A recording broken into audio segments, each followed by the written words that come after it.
Now, this band calls itself Bloodrock. You want to hear about them? They are hard rock from Fort Worth, Texas. That's back in 1970. At first, they were the Naturals. Hey Girl / I Want You was the first single in '65. Then they changed names to Crude Plus One. Guitarist Dean Parks left to become musical director for The Sonny and Cher Show. Lee Pickens replaced him. Steve Hill joined on keyboards, and they were still Crowd Plus One until Grand Funk Railroad's producer thought they'd be better off as Bloodrock. Knight produced the debut Bloodrock album in '70, and it charted to number 160 in the US. Yet another drummed comes out from behind the kit to sing lead. Rutledge joined Karen Carpenter and was an example for Phil Collins later on in the decade.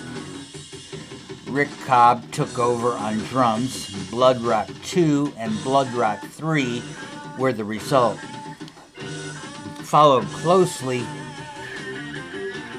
by Bloodrock USA. I think I liked their new name.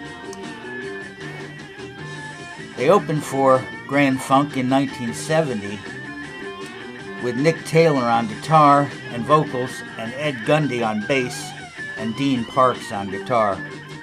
Bloodrock 2 was their most popular album to number 21 in '71. DOA was the hit single, nothing to do with the hardcore band in Vancouver. Some radio stations wouldn't play it because it used sirens.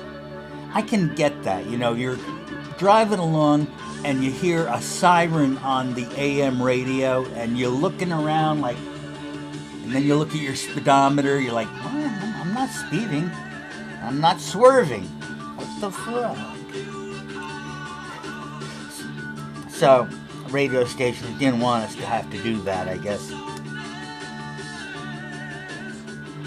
So, don't drive high is the message here.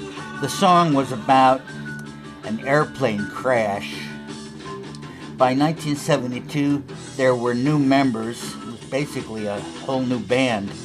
Prog rock and jazz drove away the fan base. Oh well. Passage was the album, and from 1972 they ended in '75. Whirlwind Tongues was their swan song.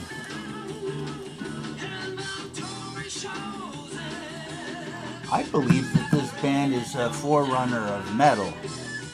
I know we call this hard rock, but metal is about to take off like no one expected.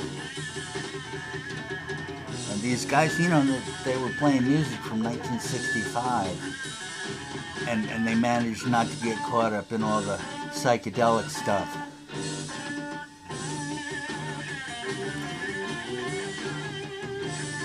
Who knew what would be the root and what would be the branch on the tree of rock where Bloodrock rested?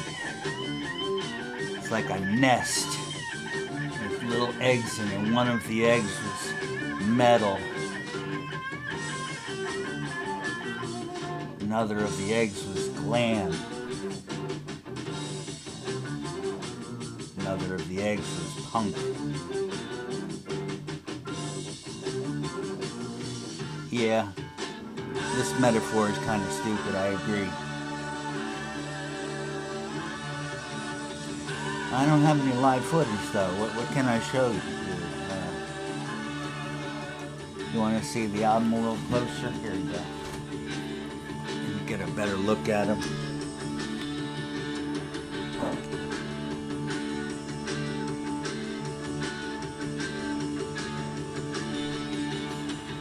Very listenable. Very listenable.